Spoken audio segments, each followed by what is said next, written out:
Assalamualaikum tuan-tuan. Selamat pagi. Hari ini saya ada dua buah kereta BMW X5. Okey. Warna putih ada, warna biru ada. Condition memang tip-top tuan-tuan. Saya boleh kata 9/10 ke 95/10 lah. Okey. Engine gearbox semua okey. Interior, exterior, kosmetik memang semua cun. Okey. Aircon pun sejuk, suspension pun masih solid lagi tuan-tuan. Okey, jom kita tengok yang pertama. Yang ini BMW X5. X-Drive 40e 2.0 tahun 2016. Yang ini X-Drive 40e bermakna yang ini the 2000cc hybrid petrol tuan-tuan. Zaman sekarang ni minyak memang harga mahal. Kalau pakai ini minyak memang sangat jimat tuan-tuan. Ramai orang suka pakai ini. Lagi satu yang ni high spec punya, M Sport. Okey. First saya akan tunjuk bahagian body, saya boleh kata 9/10 lah. Okey, memang cantik. Dalaman warna hitam. Dalaman warna hitam, seat semua warna brown tuan-tuan. Yang ni memang cantik.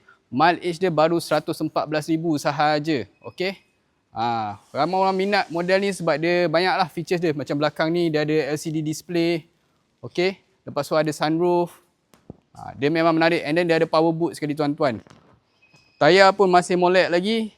Bahagian belakang, nombor plate pun cantik. KFN 1117. Yang ni dapat sekali lah. Plate sekali dapat. Ni bahagian tepi. Kereta ni memang nampak gagah lah. Ni sesuai untuk orang yang nak bawa family. Nak long distance pun memang sedap bawa. Dia ada 4 mode. Eco, Normal, Comfort, Sport, Sport Plus. Okey. Okey, kemudian saya ada lagi satu. Yang ini BMW X5. Yang ni warna biru tuan-tuan. Yang ni tahun 2018. Okey. 2000cc hybrid petrol. M Sport juga tuan-tuan. Okey. Yang ni luaran, dalaman saya boleh kata 9.5% lah. Memang cantik gila. Okey, boleh tengok dalaman dia. Seat warna brown, interior warna hitam. Yang ini mileage dia baru 86,000. Okey. Belakang pun ada display, siap ada panoramic roof. Dengan power boot sekali tuan-tuan. Tayar pun dia pakai tayar Pirelli. Memang cantik, sesuai untuk kereta ni. Okey. Yang ni dia punya biru dia ke arah ke hitam tuan-tuan. Memang nampak cantik lah. Malam memang nampak very premium. Alright. Okey, jadi antara dua ni, yang ini saya nak jual dengan harga 53,800. Siap puspakom, siap tukar nama. Yang ini saya nak jual dengan harga 60,800. Siap puspakom, siap tukar nama. Okey. Buat masa sekarang stok sangat limited. Saya ada 2 unit saja BMW X5 tuan-tuan.